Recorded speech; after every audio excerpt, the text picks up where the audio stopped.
Olá, boa noite. É notícia e entrevista hoje Gilvan Sampaio. Ele é bacharel em meteorologia pela Universidade de São Paulo. É mestre e doutor em meteorologia também pelo INPE, o Instituto Nacional de Pesquisas Espaciais. E no INPE, ele é o coordenador geral de Ciências da Terra. Boa noite, Gilvan. Boa noite, Kennedy. Gilvan, bom te receber aqui.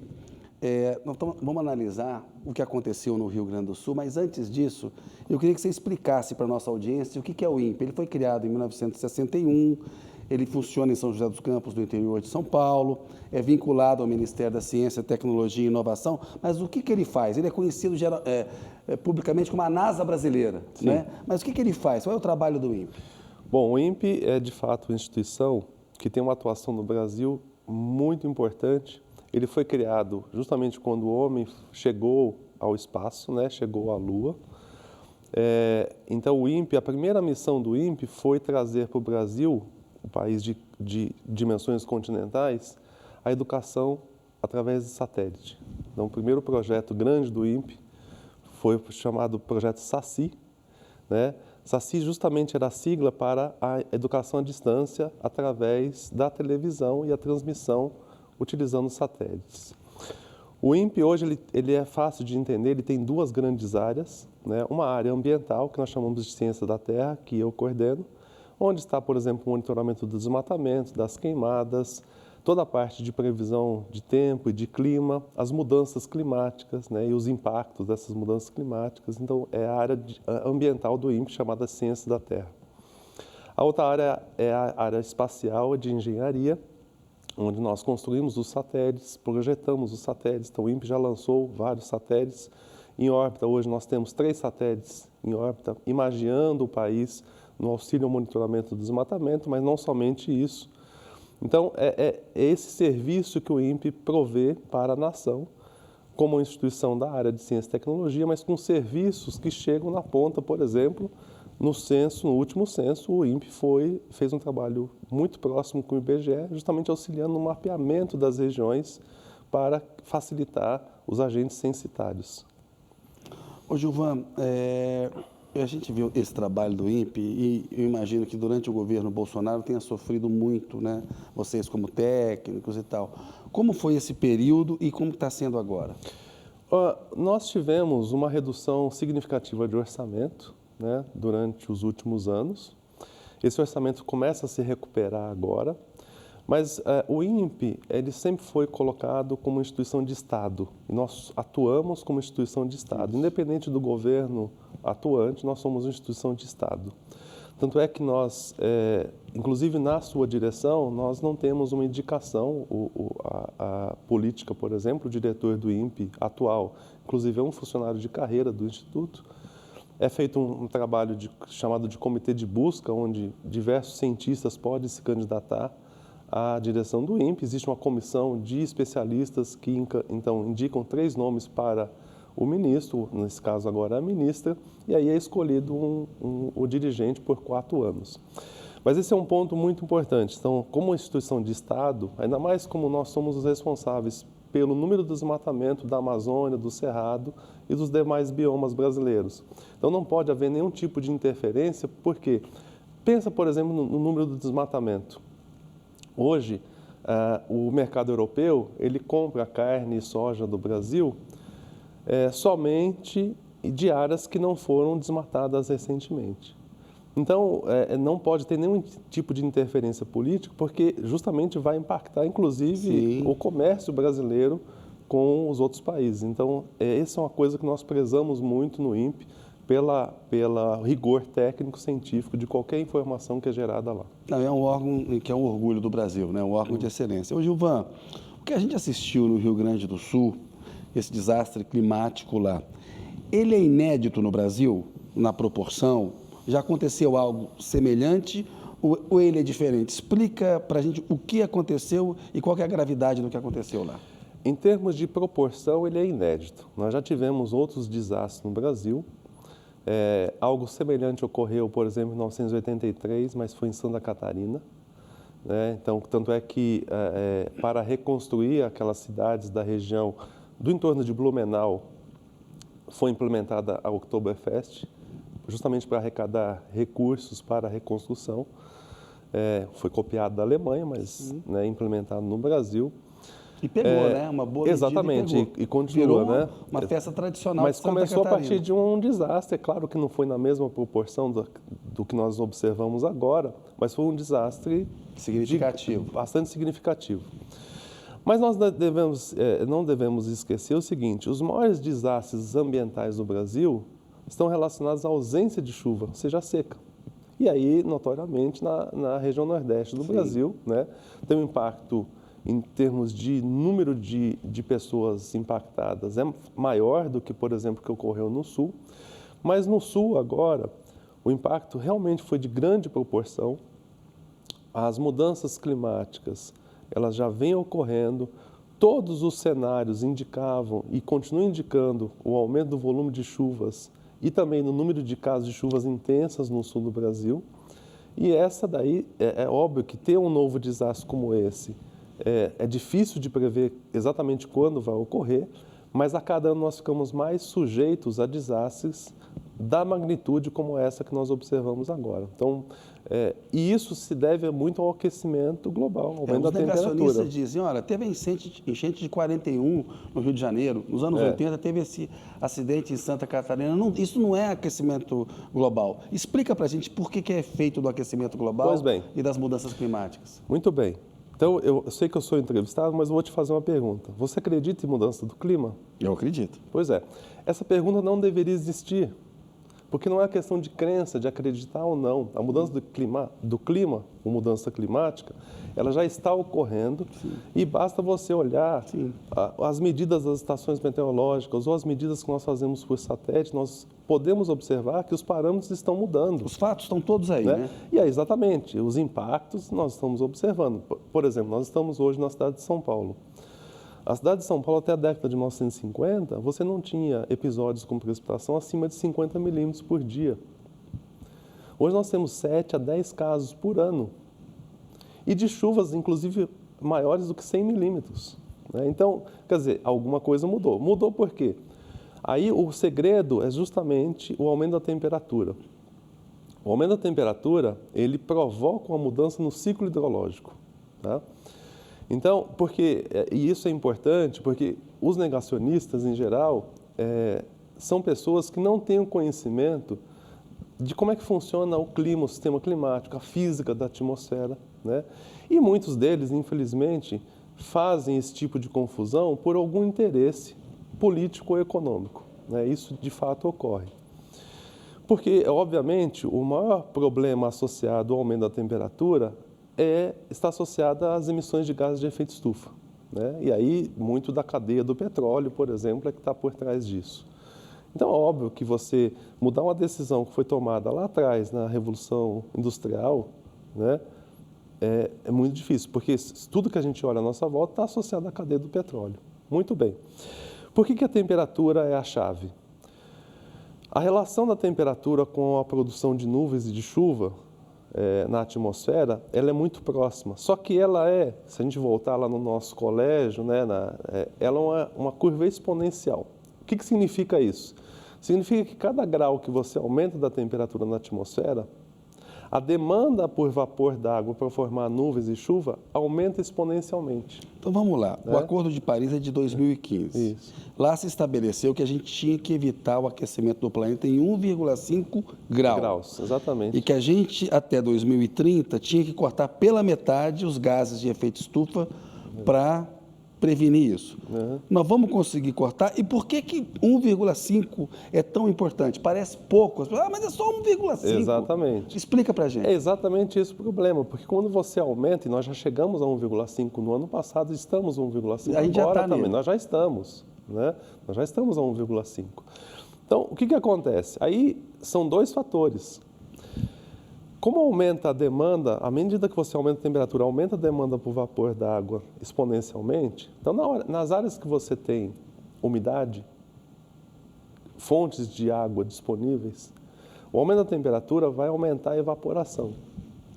Só que uma atmosfera mais quente, com mais vapor d'água, vai produzir nuvens mais profundas. Nuvens mais profundas provocam chuvas mais intensas. Então, se você olhar todo o centro-sul do Brasil, nas últimas décadas, o número de episódios de chuvas intensas vem aumentando. Sim.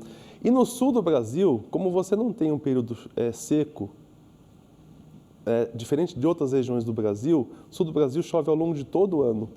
Então, não só as chuvas intensas, mas o volume de chuvas também tem aumentado. Agora, olha o que acontece em outra região. Vamos pegar o semiárido nordestino. O aumento da temperatura, como eu falei, aumenta a demanda por vapor d'água na atmosfera. Só que lá você não tem vapor d'água na superfície. Qual que é a tendência, então? O aumento da temperatura faz com que a produção de nuvens fique menos eficiente naquela região. A tendência é ficar mais seco. Tanto é que nós mapeamos e publicamos no ano passado, pela primeira vez, de fato, manchas de desertos no meio do semiárido nordestino, coisa que até então não tinha sido reportado, né? Então, essa mudança vem ocorrendo e a tendência é continuar ocorrendo. Então, por que 1,5 grau, ou 1,6, ou 1,7? Porque cada décimo de grau que você aumenta essa relação e aí os extremos se tornam mais frequentes. Então, é esse o grande problema. E por que está ocorrendo? Mais gases na atmosfera. Nós tivemos uma conversa recente lá no UOL, você deu uma explicação muito boa sobre os rios voadores, Sim. né? Que explica o que eles são, por que eles são importantes para o clima brasileiro, para a agricultura brasileira. Sim. E por que a intensificação desse fenômeno com o El Niño que está acabando, né, e virar a Laninha, acabou agravando essa coisa no Rio Grande do Sul. Muito bem. Então, se a gente olhar a América do Sul, nós temos lá, das aulas de geografia do ensino médio, nós temos os ventos alísios, lá próximo do Equador, soprando e entrando na América do Sul. Como nós temos os Andes, né, esses ventos alísios, eles são desviados pelos Andes e são, então... Que é a cordilheira, uma parede. Cordilheira, exatamente, é exatamente uma parede. Então, aquele ar, ele é desviado e vai na direção ao sul, né? É por isso que nós temos um Pantanal, é por isso que nós temos na região dos países de língua hispânica o Chaco, né? Porque a umidade que vem do Atlântico Norte, mais a umidade da evaporação da floresta, esse vento ele carrega essa umidade para o sul, né? Em algumas épocas do ano, esse ar é mais direcionado para o sul do Brasil, como por exemplo agora, no outono, né? E aí combina com esse episódio que nós observamos agora, porque nós tínhamos uma situação de bloqueio atmosférico, ou seja, nenhuma frente fria subia, chegando à região sudeste do Brasil, ficava parado no sul do Brasil, porém você tinha o alimento do transporte de vapor d'água vindo da Amazônia, alimentando aquelas nuvens, né? Então essa combinação explosiva, como a gente fala, Sim. é que causou muita chuva. Durante o verão, esse transporte de umidade é justamente desviado para a região sudeste do Brasil, né? E eu costumo dizer que é típico de carnaval, né? O paulistano, principalmente, que gosta de ir para o litoral durante o carnaval, ele pega a rodovia na sexta-feira, né, para ir para o litoral e fica a madrugada no trânsito e quando no dia seguinte ele acorda, está chovendo e fica chovendo durante todo o carnaval. No litoral norte de São Paulo. Isso é muito comum, né? Sim. E aí, na quarta-feira de cinza, aparece o sol novamente. É justamente esse transporte de vapor d'água, você vê que fica chovendo por vários dias seguidos, aquela chuva constante, é justamente esse transporte. Então, esse transporte de vapor d'água, ele tem um papel fundamental no ciclo hidrológico da América do Sul. Feito na medida correta, ele é ótimo para a agricultura. Exatamente. Né? Agora, ele pode ser impactado pelo aquecimento global, porque ele pode ser intensificado ou pode ter uma redução, pode ter uma modificação, por exemplo, associada ao desmatamento, né, da Amazônia, porque essas coisas todas estão conectadas, né? Quando você desmata a Amazônia, em tese, você está bombeando menos vapor d'água para a atmosfera, porque as árvores da floresta, elas retiram a água do solo através das raízes em profundidade de 5, 10, até 18 metros ou mais algumas árvores. Você tem ideia de quanto uma árvore adulta da floresta amazônica transporta de água do solo para a atmosfera por dia? Menor ideia. De 300 a 500 litros d'água. Ou seja, é uma caixa d'água em uma residência por dia que vai para a atmosfera. Quando você corta e esse vapor d'água fica na atmosfera, uma parte dele produz nuvens e chove em cima da floresta, cerca de 50%. Esses outros 50% ele é distribuído na América do Sul. Então, quando você corta a floresta, você inibe esse transporte, porque quando você coloca soja ou gramínea, você vai ter profundidade de raiz no máximo de 1 metro. E aí você diminui o transporte de vapor d'água para a atmosfera. Então, aí você pode impactar justamente esse transporte de água para o sul e para o sudeste. Então, esse é um ponto muito importante, Kennedy. As pessoas, elas não se deram conta ainda, uma maior parte, que nós estamos num sistema fechado. A atmosfera é um sistema fechado. Então, um exemplo é o fenômeno El Niño. Quando nós temos o El Niño, que é o aquecimento das águas do Oceano Pacífico, ele modifica a circulação da atmosfera, e não é porque nós estamos aqui no Brasil ou na Europa, você vai mudar o clima em função de uma mudança que ocorreu em um determinado ponto do planeta, uma região do planeta. E essa é a questão do aquecimento global. Então, nós temos que nos preocupar com o que está acontecendo na China. Porque como nós estamos num sistema fechado, você vai modificar as ondas que ocorrem na atmosfera e vai nos impactar aqui. Esse é um ponto que as pessoas têm que ter noção de que nós temos que nos preocupar justamente com o que está acontecendo em qualquer parte do planeta. É meio autoexplicativo, mas qual que é a diferença de mudanças climáticas para emergência climática, que é o que está se adotando mais agora? Exatamente. A primeira Conferência Mundial de Meio Ambiente foi em 1972. Tá? 2 temas foram tratados, principalmente naquela conferência. A primeira foi o aquecimento global, mudança do clima. A segunda foram aqueles episódios de poluição que vinham ocorrendo em todo o mundo, causando problemas muito localizados ou regionalizados, que aqui no Brasil culminou no final da década de 70 e 80, e o exemplo clássico foi Cubatão, né? Nós falamos que o clima vem mudando e vinha se acelerando. Essa mudança vinha se acelerando. Tanto é que um professor chamado Enéas Salati, que foi o primeiro brasileiro, o primeiro pesquisador que fez esse levantamento dos rios voadores no Brasil, inclusive ele demonstrou que parte da água que nós bebemos aqui no Sudeste vem da Amazônia, né? Ele falava o seguinte: olha, essa mudança do clima vem ocorrendo, mas isso vai ser coisa para os meus netos, os meus bisnetos.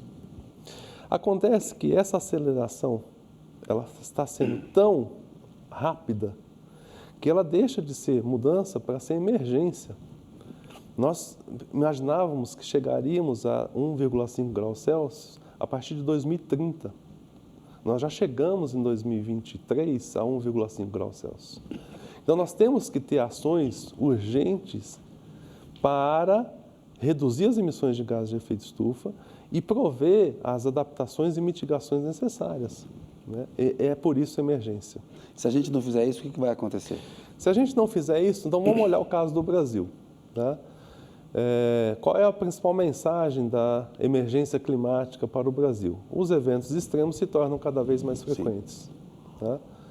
Então, se os eventos extremos se tornam cada vez mais frequentes, eventos como esse do Sul pode ocorrer no próximo ano, ou pode ocorrer daqui a 3 anos.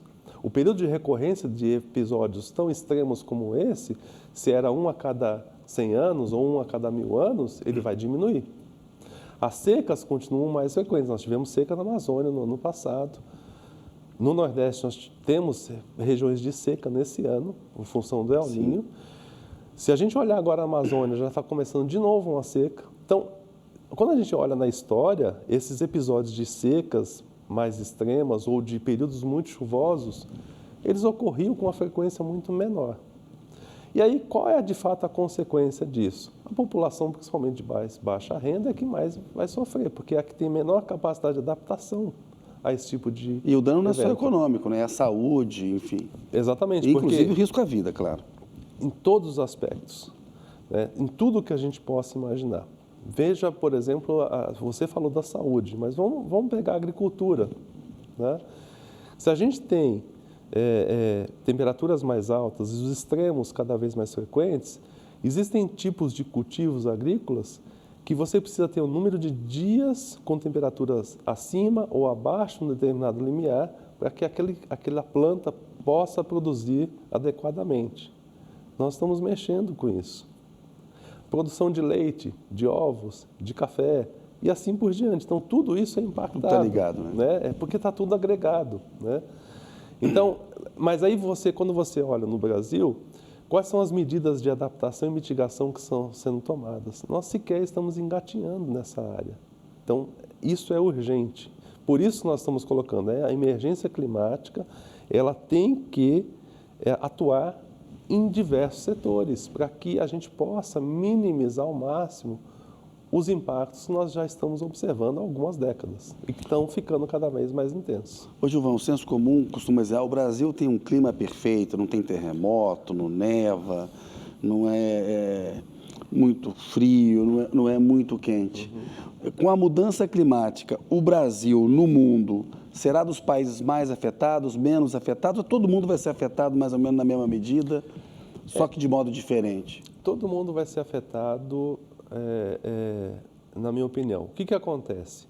É óbvio que em alguns países você vai ter benefícios em relação à mudança do clima. Exemplo, você tem regiões na Rússia, por exemplo, que estão permanentemente cobertas por gelo e com o aumento da temperatura, aquelas regiões vão se tornar terras agriculturáveis. Então, você nunca imaginava que você ia produzir algum tipo de cultivo agrícola naquela região. Lá na Sibéria, por exemplo. Por exemplo.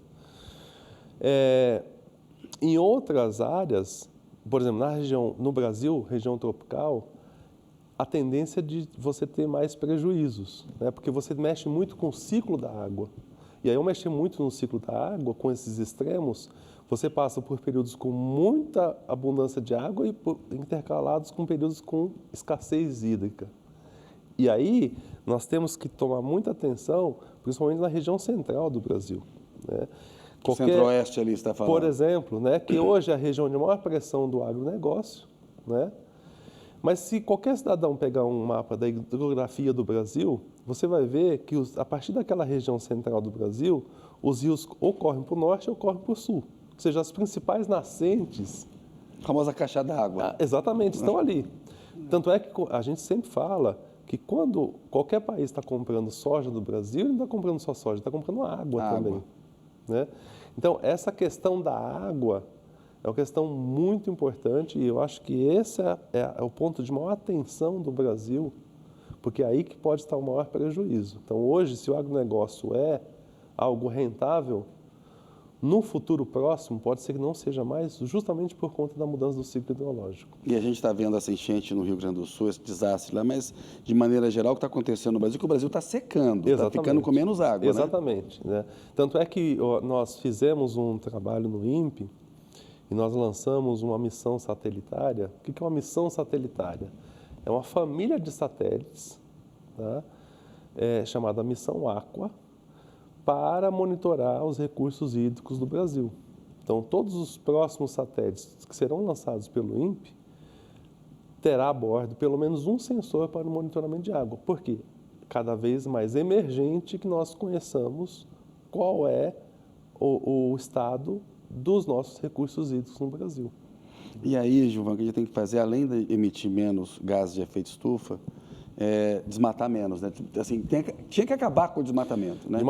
Desmatamento zero deveria ser urgente, né? É emergente também, né? É emergente, porque o que é importante do desmatamento? Para o aumento da temperatura média global, aquecimento global. São dois fatores. Primeiro, eu já falei do ciclo da água, né? Eu falei que uma árvore adulta de uma floresta como a Amazônia, ela bombeia para a atmosfera de 300 a 500 litros de água por dia, então tem um papel importante no ciclo hidrológico. Só que a árvore, ela é o quê? Ela é carbono. E quando você corta, e principalmente quando você queima aquele carbono que está naquela árvore, aquele carbono vai para a atmosfera e aumenta, então, o efeito estufa, intensifica o efeito estufa. Então, desmatamento zero é urgente. A Amazônia vem diminuindo. Nós, obviamente, não podemos comemorar tanto, porque 9 mil quilômetros quadrados por ano é muita coisa ainda, é muita coisa, né? É uma área do tamanho de que cidade, por exemplo? Mais 9 mil quilômetros quadrados, eu diria que talvez seja quase ali, região metropolitana de São Paulo, talvez um pouco maior do que isso, por ano. Que desapareceu. Desaparece num ano, exatamente, é uma área muito grande. Mas se a gente pegar o Cerrado, principalmente nos últimos 3 anos, tem aumentado muito o desmatamento do Cerrado, né? Eu tenho uma preocupação muito grande com o Cerrado. Eu moro em Brasília, moro aqui em São Paulo também. A reserva legal no Senado, no Cerrado, é de 20%. Exatamente. Na Amazônia, 80%. Isso. Ou seja, com desmatamento legal, é possível acabar com o Cerrado e ele está acabando. Estava conversando com o pessoal do SOS Mata Atlântica, tem uma lei especial para a Mata Atlântica. A gente sabe que esse congresso nosso é muito conservador na questão ambiental. Sim. Os projetos que estão lá são para ampliar a destruição ambiental. Agora, a gente tinha que ter uma lei específica de defesa do Cerrado, porque nessa coisa da escassez hídrica, o que a gente está fazendo com o Cerrado e o que o agronegócio está fazendo é um tiro no pé. Essa é outra emergência, Kennedy, pelo seguinte, o Cerrado é a savana de maior biodiversidade do mundo, é onde nós temos as nascentes, né, do país, a maior parte das nascentes, e as plantas de cerrado, elas são naturalmente adaptadas ao quê? Aos extremos do clima. Então, você pega as plantas de cerrado, quem vive no cerrado, você tem um período de seca, que é durante o outono e inverno até o começo da primavera, é uma seca muito intensa. Sim. Se você vai ao cerrado, por exemplo, em agosto, setembro, é muito seco. Sim. Né? Quando você está no inverno, você tem dias de temperaturas abaixo de 10 graus Celsius, ou até menos, né? Em alguns locais chega até próximo de 0 graus Celsius por alguns dias, né? Tem pelo menos um episódio de friagem por ano na região central e sul da Amazônia, né? Com temperaturas muito baixas. E durante o verão você tem temperaturas muito altas e muita chuva. Então, as plantas do cerrado, elas já estão, assim, naturalmente adaptadas aos extremos do clima. Então, essa biodiversidade tem que ser preservada e é o que a Embrapa vem fazendo, inclusive, há alguns anos, estudando os genes dessas plantas e adaptando esses genes nos cultivos agrícolas para que os cultivos agrícolas se tornem mais resistentes aos extremos do clima. Então, é outra emergência, o cerrado é uma das emergências que nós temos que ter para cuidar. E fora o seguinte, muita gente usa um termo coloquial, que é assim, o cerrado é uma floresta de cabeça para baixo. Né? O que acontece? Por que as pessoas dizem isso? Porque se você pegar a floresta amazônica, boa parte do carbono da floresta amazônica está da superfície para a copa da árvore. No cerrado é no sistema radicular. É nas raízes onde você tem mais carbono.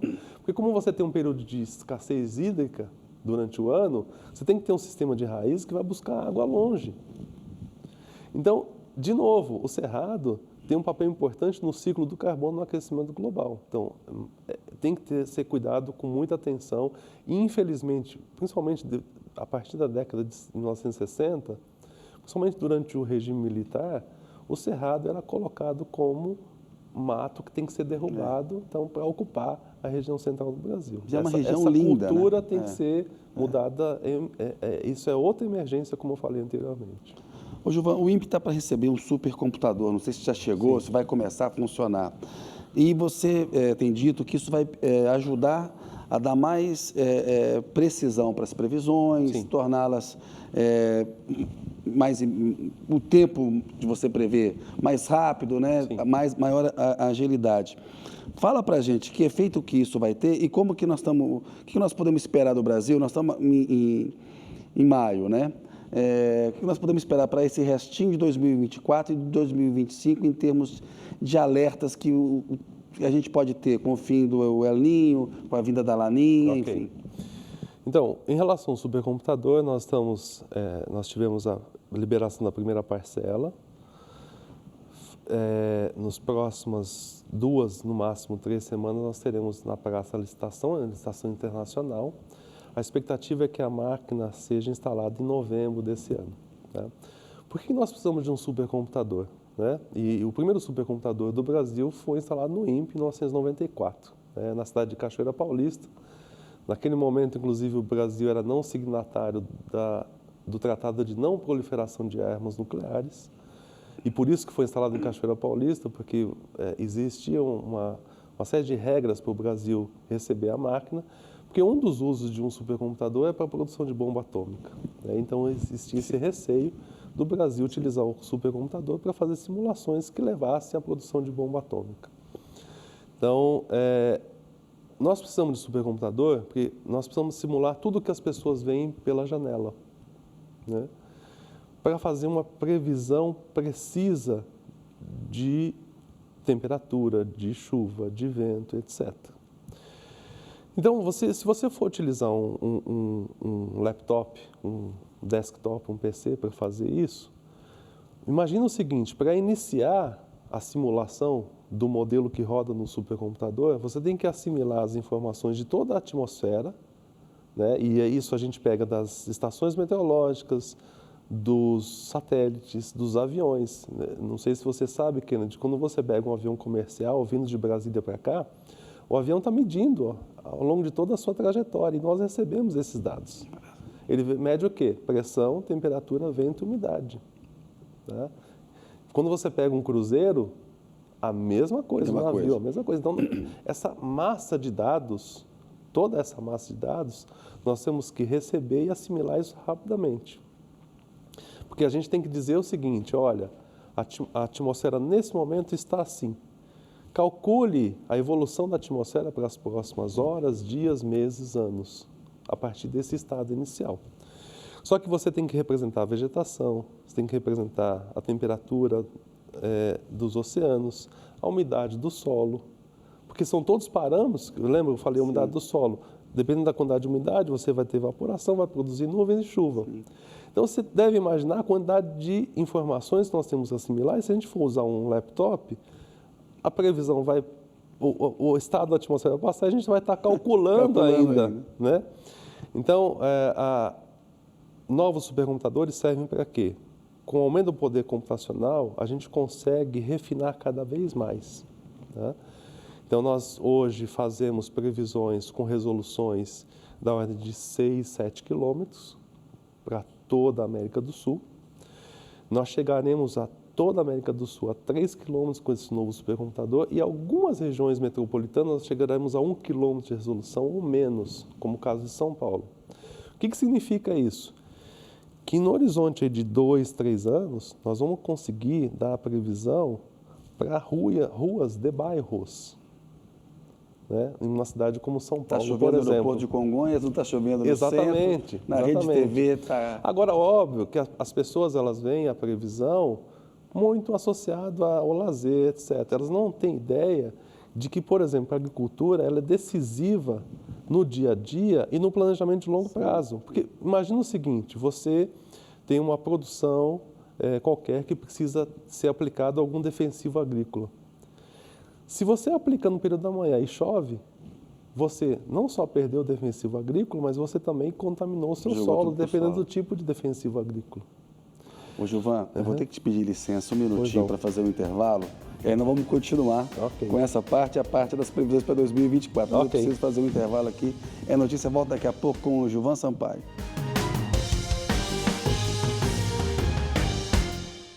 Olá, estamos de volta aqui com o Gilvan Sampaio do INPE. A conversa está muito boa, o tempo está acabando, tem muita coisa para abordar. O Gilvan estava falando do supercomputador e que isso vai permitir previsões mais acuradas, mais precisas, né? Até de bairros e ruas de São Paulo. E essas previsões, Gilvan, vão ajudar a gente a planejar melhor para enfrentar os eventos climáticos extremos.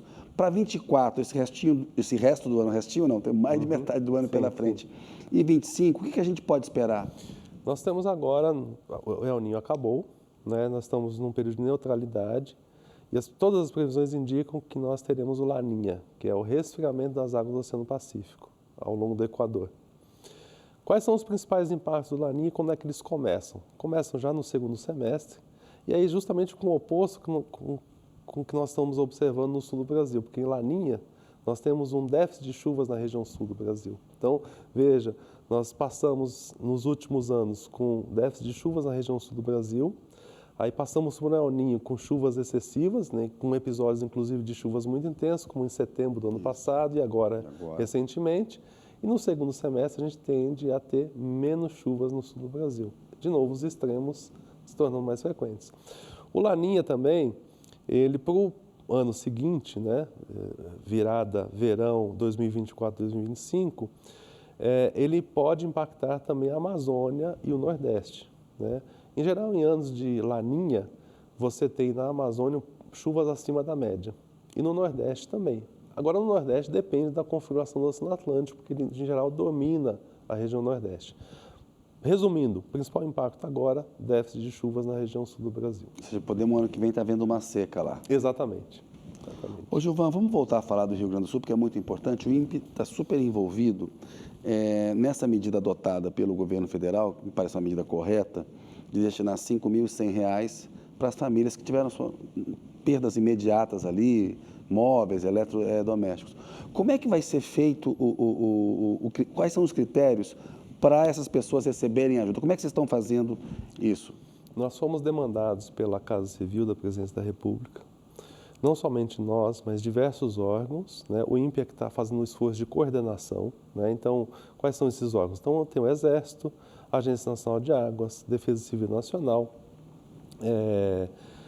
IBGE, e dentre outros órgãos, nós estamos trabalhando para fazer o quê? Nós estamos utilizando imagens de satélite de altíssima resolução, né? O INPE, ele é responsável pela Carta de Desastres no Brasil. O que é a Carta de Desastre? Toda vez que tem algum desastre no Brasil, todos os países que operam satélites, e no Brasil é o INPE que opera satélite, apontam os seus satélites para prover as imagens de mais alta resolução possível para mapear aquele desastre que ocorreu. Então, nós acionamos a Carta de Desastres, né, e estamos conseguindo ainda mais imagens com altíssima resolução na região sul do Brasil. E nós estamos agora, com esses órgãos, mapeando as áreas, ou seja, a mancha de inundação. A partir desse mapeamento da mancha de inundação, aí vai ser cruzado com o cadastro único das famílias, e aí a liberação dos R$ 5.100 é feita a partir dessa mancha que é detectada e cruzamento do cadastro único. Então, essa é uma força-tarefa, como eu falei, está sendo hoje coordenada pelo INPE, né, em atendimento à demanda da Casa Civil. Ô, Gilvan, a Marina, a ministra do Meio Ambiente, Marina Silva, tinha aquela ideia de se criar uma autoridade nacional de segurança climática, isso ficou parado no Congresso. Muita gente diz, isso é importante, mas é importante também, a gente está vendo vários órgãos envolvidos, ou seja, o Lula criou uma secretaria extraordinária de reconstrução lá para o Rio Grande do Sul, o governador Eduardo Leite também criou uma secretaria no âmbito estadual. Desse ponto de vista da coordenação, como é que você vê a questão? É necessário criar essa autoridade climática? Ela é suficiente? Temos que ter uma outra coordenação geral no país? Como é que nós vamos lidar com isso? A autoridade climática, ela é necessária, porém, deve existir uma coordenação entre as instituições, né? E eu acho que o ponto principal é a governança, que eu acho que falta governança, né? Então, eu não sei se a autoridade climática, por si só, vai ser capaz de fazer essa governança. Por que eu acho importante isso, Kennedy? A gente ter essa governança. Então, vamos pegar, por exemplo, nos Estados Unidos, como é que ocorre? Nos Estados Unidos, existe uma agência chamada NOAA, que é a Administração Nacional dos Oceanos e da Atmosfera, que tem 128 escritórios espalhados pelo país, todos eles coordenados por essa agência, e cada escritório tem uma especialidade. Então, se você vai, por exemplo, para o escritório de Oklahoma, a especialidade daquele escritório é tornados. Se você vai para Miami, a especialidade são os furacões, e assim por diante. Falta isso no Brasil. Então, se a autoridade climática conseguir fazer essa governança, porque o que acontece, inclusive no governo federal? Você tem instituições que fazem atividades e algumas dessas atividades são sobrepostas. Fazendo a mesma coisa. Fazendo a mesma coisa, exatamente. Então, precisa haver essa organização de modo que exista essa coordenação. E, por exemplo, a gente podia ter um centro, ou um escritório, ou uma entidade no sul do Brasil, né, no Rio Grande do Sul, por exemplo, para tratar das tempestades severas. Porque se você olhar o Brasil, o local onde ocorrem tornados no Brasil é no sul do Brasil. Né? Porque as tempestades que vêm do Paraguai em direção ao sul do Brasil. Então, não existe nenhuma outra região no Brasil onde você tem uma frequência tão alta de tornados como no sul. Né? Então, seria necessário, no âmbito dessa organização, nós temos um centro de tempestades severas no sul. Mas aí o Nordeste, como é que fica? O Nordeste deveria ter um centro para tratar da questão das secas. Sim. E assim, esse centro podia estar olhando a Amazônia também. Né? Então, precisaria ter essa organização. Então, se a autoridade climática conseguir fazer essa organização de modo que a gente tenha setorizado as atribuições, eu acho que isso seria fantástico. O último país que fez isso foi a Índia. A Índia, inclusive, criou um ministério para isso, chamado Ministério de Ciências da Terra, colocou todos os órgãos ambientais embaixo desse ministério e fez exatamente esse trabalho de coordenação das atividades entre os diversos órgãos. E está indo bem? E está indo muito bem, exatamente. Então, eu acho que falta essa organização, como se fosse uma NOAA brasileira, né, para organizar as atividades da área ambiental e climática do país. Ô, Gilvan, a gente sabe que teve mudança na legislação ambiental no Rio Grande do Sul, lá o Eduardo Leite fez isso, o Sebastião Melo, prefeito de Porto Alegre, não fez a manutenção das bombas para escoar a água. A gente está olhando agora, a gente sabe que o Congresso Nacional precisava adotar medidas para melhorar o combate à prevenção de eventos climáticos extremos. Você fala muito da necessidade de planos diretores, né, comprometidos com essas medidas. Queria que você falasse um pouquinho disso e falasse especificamente sobre a Lagoa dos Patos e aquele fenômeno do mar que cresce. Porque muita gente estava falando o seguinte, olha, faz mais um canal ali na Lagoa dos Patos, que a água que está sobrando no Guaíba e na própria lagoa, ela vai sair para o Oceano Atlântico. Mas não é... Não é bem assim, exatamente. Fala dessas duas coisas. Por que as cidades tinham que ter esse plano diretor e essa questão da Lagoa dos Patos para a gente encerrar a entrevista? Primeiro, é fundamental que as cidades tenham, nesses planos diretores, contempladas a questão dos extremos climáticos. Porque se você pegar a maioria das cidades brasileiras, elas cresceram organicamente, ou seja, sem nenhum tipo de planejamento, e várias das populações das cidades ocupam áreas de risco, seja para inundações, escorregamento de encostas, etc., né? Então, os planos diretores, hoje, deveria ser mandatório que qualquer financiamento de um município, ele só pudesse ser liberado se a cidade colocasse obrigatoriamente no seu plano diretor o mapeamento das áreas suscetíveis a esses extremos do clima e quais medidas estão sendo tomadas para a retirada daquela população, para minimizar o impacto, etc. Então, são as questões de adaptação e mitigação. Né? Existe a engenharia da mudança do clima. Existem propostas até mirabolantes, né, sobre como fazer isso. Então, essa da Lagoa dos Patos é uma delas. Né? Talvez fazer simplesmente canais não é possível, porque veja o tamanho da lagoa. Né? Eu acho que é mais adequado que populações que estão ali sejam realocadas em outras áreas, porque, como eu falei anteriormente, esse foi um episódio extremo. Se a recorrência desse episódio era 1 a cada 100, ou cada 500, ou cada 1000, vai ser menor. Então, essas populações estão mais vulneráveis. Sim. Elas não podem permanecer onde elas estão. Então, alguma coisa tem que ser feita. E a melhor coisa, ao invés de fazer obra para escoar água, etc., é mudar a população para outra região. É a questão dos refugiados do clima, que é um conceito novo, né? Exatamente. Refugiados do clima começou lá meados dos anos 2000, né, com as ilhas, principalmente no Pacífico e no Índico, com ilhas que estão sendo inundadas e populações inteiras estão tendo que ser retiradas daquelas áreas, porque não tem mais como sobreviver. Mas no Brasil, quais são os refugiados do clima? As pessoas que estão suscetíveis a enchentes, né, escorregamento de encostas. Esses são os refugiados. Né? A gente viu agora, por mais que tenha atingido boa parte da população, independente da classe social no sul do Brasil, certamente a população de mais baixa renda é que vai ter maior dificuldade para se recuperar em função desse episódio extremo que nós observamos. Ô, Gilvan, infelizmente o tempo acabou, eu sempre aprendo muito com você, parabéns pelo trabalho pelo trabalho do INPE, obrigado por essa aula que você deu aqui sobre o que está acontecendo. Um abraço. Boa noite para você. Boa noite. Obrigado, viu? Valeu. Obrigado mesmo. Pessoal, obrigado pela audiência, espero que tenham gostado do programa, até a semana que vem, boa noite.